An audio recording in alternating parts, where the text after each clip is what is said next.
오늘 본문 말씀 시편 2편 7절과 8절 우리 말씀을 경외하는 마음으로 자리에서 일어나셔서 두 구절의 말씀 저와 함께 합독하시도록 하겠습니다. 시편 2편 7절과 8절입니다. 다 함께 합독하시겠습니다. 시작. 내가 여호와의 명령을 전하노라. 여호와께서 내게 이르시되 너는 내 아들이라. 오늘 내가 너를 낳았도다. 내게 구하라. 내가 이방 나라를 내 유업으로 주리니 내 소유가 땅끝까지 이르리로다. 아버지 하나님, 우리가 유업으로 일하는 교회 되기 원합니다. 우리가 유업을 받는 교회 되기를 원합니다. 또한 우리가 유업을 잇는, 유업을 전수하는 교회 되기 원합니다. 아브라함과 이삭과 야곱의 하나님이신 우리의 아버지시여, 유업으로 사는 교회, 또 유업을 전수하는 교회, 유업을 이루는 교회, 유업을 받는 교회로 우리를 세워 주옵소서. 그렇게 하실 주님께 감사드리며 우리 주 예수 그리스도의 이름으로 기도합니다. 아멘. 자리에 앉으셔도 좋습니다. 오늘 이 본문 말씀으로 여러분들과 유업을 받는 교회, 유업을 받는 교회라는 제목으로 잠시 말씀 나누고 조금 더 기도하시다가 돌아가시도록 하겠습니다. 우리가 이 시즌 계속해서 유업에 대해서 묵상하고 기도하고 선포하고 나누고 있습니다.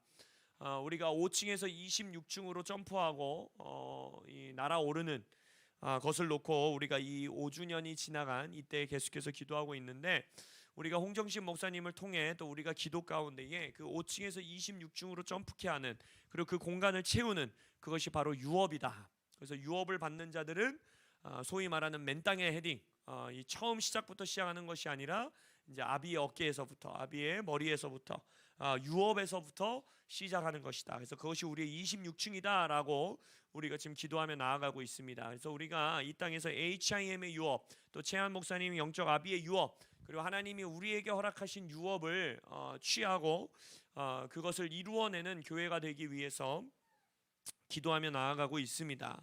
그래서 오늘 우리가 금요일에 계속해서 HIM의 유업에 대해서 나눴었는데, 오늘은 좀 이 유업에 대해서 조금 더 성경적으로 우리가 보고 그것들을 나누고 우리가 기도하는 시간을 좀 가지면 좋을 것 같아요. 우리가 잘 아는 전도서의 말씀이 있죠. 해 아래 새 것이 없다라고 솔로몬 전도자가 말합니다. 이미 있던 것이 후에 다시 있겠고 이미 한 일을 후에 다시 할지라. 해 아래에는 새 것이 없나니 무엇을 가르쳐 이르기를 보라 이것이 새 것이라 할 것이 있으랴. 우리가 있기 오래 전 세대들에도 이미 있었느니라 라고 하고 있어요. 해 아래 새 것이 없다. 이것이 무슨 의미이냐, 이 전도서의 말씀에서 해 아래라는 것은 성경에서 다른 표현, 하늘 아래라는 표현과는 다른 표현입니다. 하늘 아래라는 것은 하나님의 통치 아래, 하나님의 다스림 안에 있는 것으로서 쓰는 표현이 종종 등장하는데, 해 아래라는 것은 바로 이 2층 천 아래를 말하는 거예요. 이 땅을 말하는 거예요. 결국 뭡니까? 이 해 아래라는 것은 하나님의 통치 질서에 정렬되지 않은 채, 하나님의 통치 질서 아래서 이루지 않는 인간이 하는 모든 이 땅에 사는 노력을 총칭하는 거예요. 그것에는 새 것이 없다라는 거예요. 그래서 전도서 1장 3절에서 뭐라고 합니까? 해 아래서 수고하는 모든 수고가 사람에게 무엇이 유익한가? 라고 말해요. 그러니까 하나님의 통치 아래서 있지 않은 채로 우리가 하는 모든 수고는 새 것이 나타날 수도 없고 새로운 일을 할 수도 없고, 그리고 그 수고는 헛되고 헛되다라는 거예요. 아무 유익이 없다라는 거예요. 그러면서 이처럼 해 아래에서의 수고, 하나님의 통치 질서 아래에 있지 않는 수고는 유업으로 이어지지 않는다라고 전도자는 말합니다. 11절에 뭐라고 하냐면, 이전 세대들이 기억됨이 없으니 장래 세대도 그 후 세대들과 함께 기억됨이 없으리라. 해 아래서의 수고는 유업과 유업, 세대와 세대를 걸쳐서 이어지지 않는다는 거예요. 그러나 하나님의 역사는 그렇지 않다는 거죠. 근데 이 땅에서의 역사를 한번 생각해 보세요. 해 아래 새 것이 없고 해 아래서의 수고는 유업으로 다음 세대에게 이어지지 않는다. 이 땅에서 그러한 일들을 우리가 비일비재 보지 않습니까? 막 1세대 기업에 엄청난 막 열정과 열심을 품고 막 놀라운 기업을 세웠던 아버지가 그 아들 세대에게 그것을 넘겨줬을 때 아버지만큼의 막 이런 열정도 없고, 아버지만큼의 이런 지혜도 없고, 아버지만큼의 지식도 없고, 그래서 그 기업을 물려받았지만 그것이 다음 세대에 넘어가서 망가져 버리고 이어지지 않고, 지금 우리가 딱 떠오르는 기업만 해도 여러 가지가 있지 않습니까? 뭐 한진 기업도 그렇고 금호기업도 그렇고 그 1세대에서 다음 세대로 넘어갔을 때 아무리 1세대, 2세대도 이어졌다 하더라도 이후의 세대에게 이어졌을 때에 그 아버지의 마음이 이어지지 않는, 유업으로 이어지지 않는 해 아래의 수고가 참으로 헛되고 헛된 그러한 일들을 우리가 실제적으로 우리의 세대 가운데서도 보게 된다라는 거예요. 그러나 시작과 끝이 되시고 또 영원하신 우리의 아버지는 세대와 세대를 걸쳐서 일하시는 하나님이시라는 것입니다. 하나님은 본인 스스로의 이름을 뭐라고 고백합니까? 아브라함과 이삭과 야곱의 하나님이다. 나는 세대와 세대를 걸쳐서 하나님이고 세대와 세대를 걸쳐 일하는 아버지이다라고 하나님은 우리에게 말씀하시고 계십니다. 그래서 우리에게 이러한 예언적인 꿈을 주시고 또 예언적인 말씀을 통해서 유업을 받아서 일하고 유업을 성취하는 교회가 되라고 우리에게 선포하고 계시는 이 말씀을 받아 우리가 유업을 받는 교회가 되시길 예수 이름으로 축복합니다. 그리고 유업을 받아 승리하시는 교회가 되시기를 예수의 이름으로 축복합니다. 그럼 이 유업에 대해서 우리가 좀 세 가지를 보기 원하는데, 첫 번째, 유업은 관계성 안에서 주어진다는 거예요. 관계성 안에서. 이게 무슨 말이냐? 유업은 아버지가 아들에게 전해주는 것입니다. 제가 말씀드렸잖아요. 이런 비유 많이 드렸죠. 어떤 부자 아버지가 옆집에 있는 내 친구 아들이 너무 착하고 정말 바르고 공부도 너무 열심히 하고 막 속도 하나도 안 썩이고 참 효자고 그런다고 해서 아이고야 네가 내 유업을 받아라 하고 우리의 유업을 물려주지 않아요. 우리의 유업은 자식에게 전해주는 것이 바로 유업입니다. 결국 아버지와 아들 된 관계성 안에서만 전수되어질 수 있고 주어질 수 있는 것이 바로 유업이라는 것입니다. 그래서 영적으로 우리는 당연히 하나님의 아들 된 자로서 하나님의 영적인 유업을 우리는 다 물려받죠. 할렐루야. 바로 예수 그리스도를 통하여 우리는 하나님의 유업을 받는 자들임을 예수 이름으로 선포합니다. 근데 하나님께서는 또한 이 땅에 아브라함과 이삭과 야곱을 통해서 일하시는 하나님이라는 거예요. 그게 무슨 말이냐? 이 땅에서 하나님이 우리의 인생 가운데 허락하신 언약적인 관계를 통하여, 언약적인 혈통을 통하여 하나님이 전해주시는 유업이 있다라는 거예요. 그리고 그 유업을 이루어 가도록 우리를 부르신다라는 것입니다. 예를 들어서 엘리사와 엘리야의 관계도 그렇죠. 그들은 육적인 이 생물학적인 아비와 아들의 관계가 아니었습니다. 그럼에도 엘리사가 아버지의 이 엘리야에게 갑절의 영을 내게 주십시오라고 했을 때 그 갑절이라는 단어는 바로 모세 율법에서 말하는 똑같은 단어를 쓰고 있는데 그 단어는 무엇이냐? 장자에게 갑절을 물려주게 되어 있어요. 이스라엘 법에는 아버지가 유업을 물려줄 때 첫째 아들이 있고 둘째 아들이 있고 셋째 아들이 있으면 첫째 아들에게는 나머지 아들에게 물려주는 유업의 2배를 주도록 되어 있습니다. 그 단어를 정확하게 쓰면서 엘리사는 지금 뭐라고 말하는 거냐? 엘리야여, 내가 당신의 아들이라는 것을 증명해 주십시오 라고 말하는 거예요. 나에게 갑절의 영을 주사 내가 당신의 장자임을, 내가 당신의 아들임을 증명해 주십시오. 내게 그 축복을 주십시오 라고 엘리사는 구하고 있다는. 그리고 나서 이 회오리 바람을 타고 이 올라가게 된 엘리야를 보면서 엘리사가 뭐라고 외쳐요? 내 아버지요, 내 아버지요 라고 외치죠. 결국 뭡니까? 이 갑절의 유업은 아들과 아버지, 아버지와 아들의 관계에서만 주어진다는 거예요. 이 HIM 네트워크 안에서 정말 아름다운 문화, 참 귀한 문화 중에 하나가 바로 무엇이냐? 바로 이 영적 아비와 영적 자녀들의 관계를 정말 소중히 여기고 세워나가는 그러한 문화가 있다라는 거예요. 이게 정말 귀한 문화입니다. 그래서 우리 또한 이 채한 목사님의 우리의 아비 대신 영적 아비를 통하여서 하나님이 우리에게 허락하신 이 땅에서 언약적인 관계를 통해 HRM이라는 몸을 통해 우리에게 전달해 주시는, 또 우리가 있기를 원하시는 유업을 받아 26층으로 날아오르시는 여러분들 되시길 예수 이름으로 축복합니다. 두 번째, 이 유업의 특징은 무엇이냐? 아버지의 부르심을 이루는 아들이 있다라는 거예요. 아버지의 부르심을 이루는 아들. 이 HIM 안에 있는 정말 귀한 문화, 제가 말한 것처럼 영적 아비, 영적 어미, 영적 자녀들, 영적 아들, 영적 딸, 이거 정말 귀한 문화인데, 그러나 여러분 이걸 남발하지 마세요. 남발하지 마시길 예수 이름으로 축복합니다. 당신이 막 영적 아비가 막 하루아침에 바뀌어버리는 사람들이 너무 많아요. 이분이 내 영적 아비였는데 막 몇 년 후에 가니까 나의 영적 아비는 이분이야 막 이러고, 막 어제는 이분이 영적 어미였는데 막 며칠 후에 가니까 나의 영적 어미가 바뀌었어 이러는 분들이 저 실제로 만나요. HMWL에 너무 많아. 그리고 나는 이 사람을 잘 모르는데 그 사람한테 가서 당신이 나의 영적 아비입니다 막 이렇게 고백을 해요.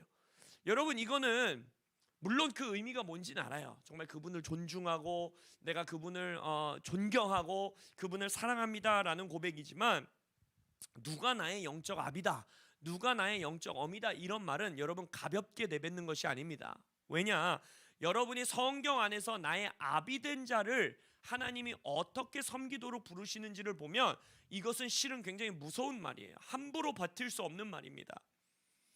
아들이 된다라는 것, 영적인 아들이 된다라는 것은 성경에서 보면 나를 파송하는 아버지의 뜻을 이루는 것이 아들입니다. 다시, 영적 아들이 된다라는 것은 나를 파송하고 나를 보내는 나의 영적 아비의 뜻을 이루는 것, 이것이 당신이 나의 영적 아버지입니다 라고 고백하는 의미예요. 예수님과 하나님의 관계에서 그것이 가장 명확하게 드러나죠. 예수님은 뭐라 합니까? 내가 이 땅에 와서 존재하는 이유는 나를 보내신 아버지의 뜻을 이루는 것이라. 그러면서 이제 예수님의 아들들이 된, 예수님의 영적 자녀들이 된 예수님의 제자들에게 뭐라고 합니까? 그러니까 나의 아버지가 나를 이 땅에 파송하여 내가 아버지의 뜻을 이룬 것처럼 나도 너희를 세상에 이제 어떻게 한다라는 거예요? 파송한다라고 말하죠. 그리고 제자들은, 그리고 그 제자들을 통해 예수의 제자들이 된 자들 또한 결국 뭡니까? 예수님이 이 땅에서 시작하신, 아직 완성되지 않은 이 땅의 복음화, 제자 삼는 일을 어떻게 해요? 나의 부르심으로 갖고 예수님의 부르심을 이루어 나간다라는 거예요.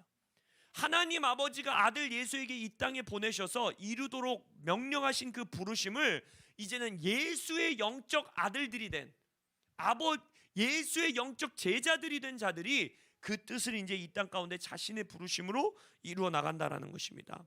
엘리야와 엘리사 또한 그랬죠. 엘리사가 나에게 아버지가 되어 주십시오, 엘리야 당신이 나의 아버지입니다라는 고백을 한 이후에 엘리야에게 하나님께서 인생 노년의 마지막에 이제 허락하셨던 부르심 둘에, 하사엘에게 기름 부어 왕이 되게 하고 예후에게 기름 부어 왕이 되게 하라 라고 주었던 엘리야의 부르심을 누가 이룬다라고 그랬어요? 엘리사가 이룬다고 그랬죠. 엘리야는 그 부르심을 이루지 못한 채 올라갔어요. 세 가지의 부르심을 줬거든요. 엘리사에게 기름 부어서 너희를 이어 선지자가 되게 하고, 하사엘에게 기름 부어 왕이 되게 하고, 예후에게 기름 부어 왕이 되게 하라. 이 마지막 부르심을 엘리야에게 주었는데 엘리사에게 기름 붓는 것까지는 이루었지만 나머지 두 개를 이루지 못한 거예요. 성취하지 못하고 올라갔어요. 근데 그 부르심을 누가 이어받느냐? 바로 엘리사가 이어받는다라는 거예요. 왜?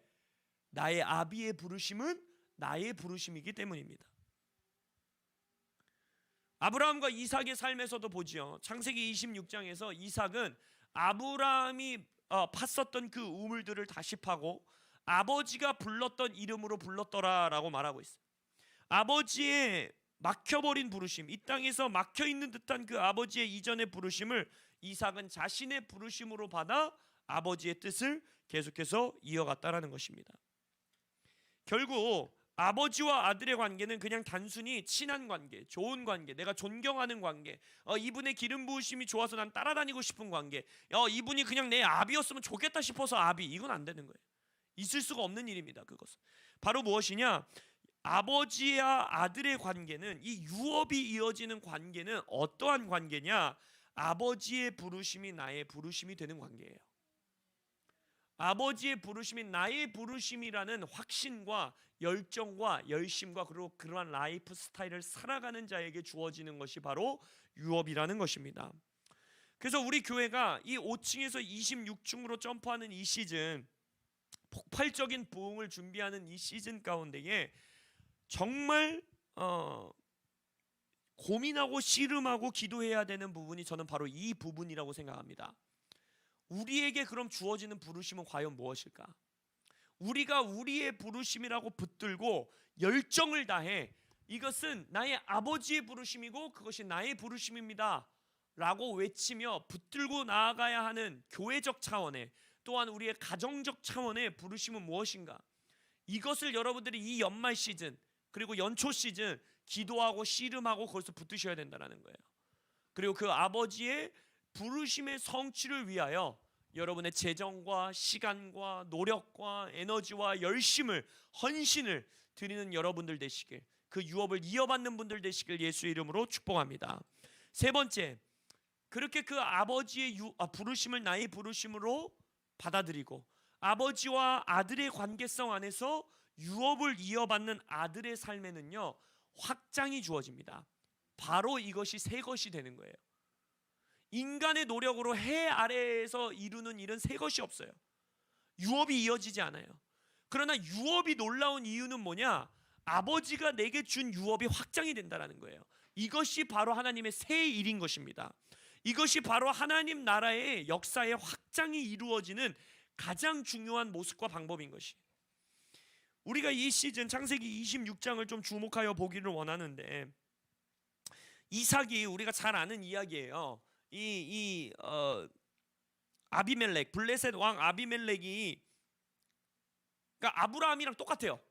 아브라함이 했었던 실수도 똑같이 해요. 이삭이 흉년이 들었는데, 이 말씀에 보려면 아브라함 때에 첫 흉년이 들었고 그 땅에 또 흉년이 들었나니, 이렇게 말해요. 그러니까 아브라함 때 흉년이 들었어요. 아브라함이 어떻게 했어요?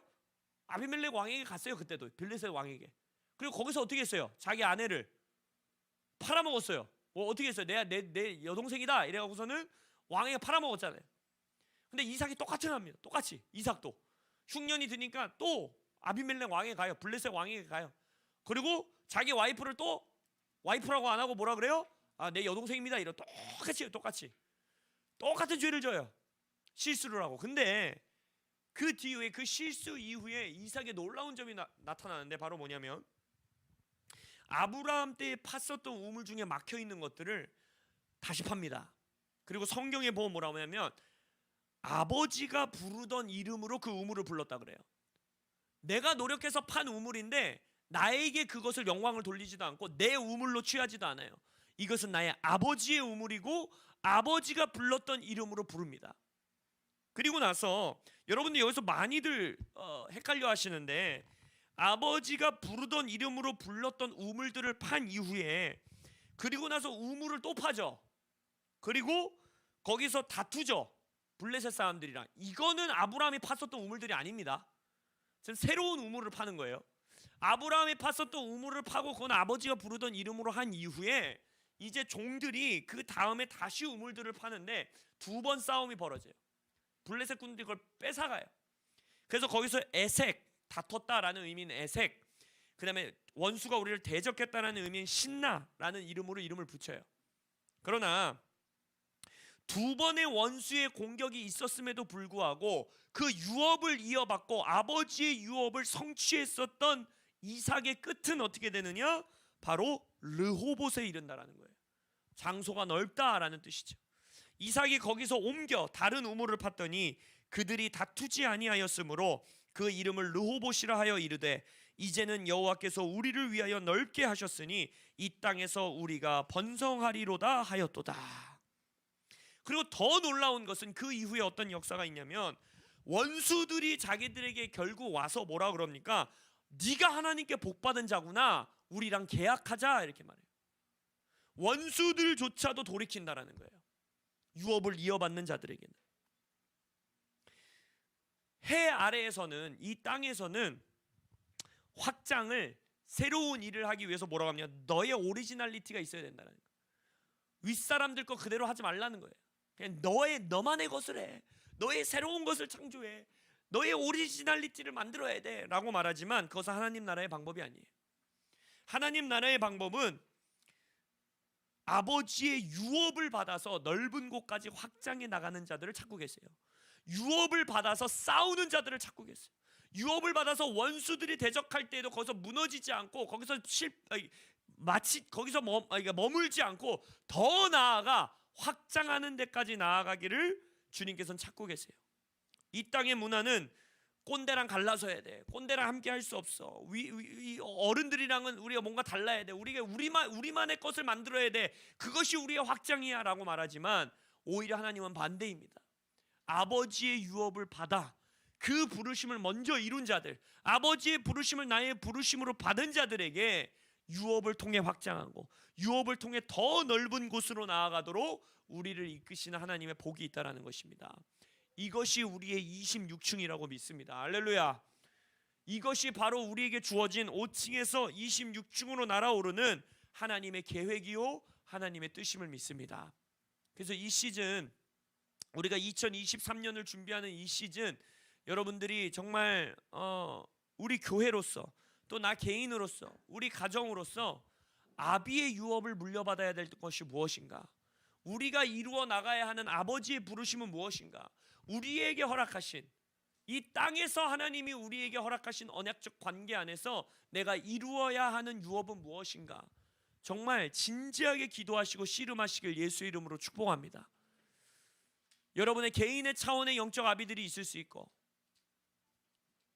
또 여러분의 가정 차원의 그러한 일들이 있을 수 있고, 또 우리 교회는 우리의 영적 아비인 최현 목사님, 또 이 HIM 몸 안에서 하나님이 분명히 우리에게 맡기시는 아비의 부르심이 있을 것이라 믿습니다. 그 아비의 부르심을 우리의 부르심으로 이어받아 이제 확장하는 데까지, 넓혀지는 데까지 유업으로 나아가는 여러분들 되시길 예수의 이름으로 축복합니다. 아멘. 기도하겠습니다.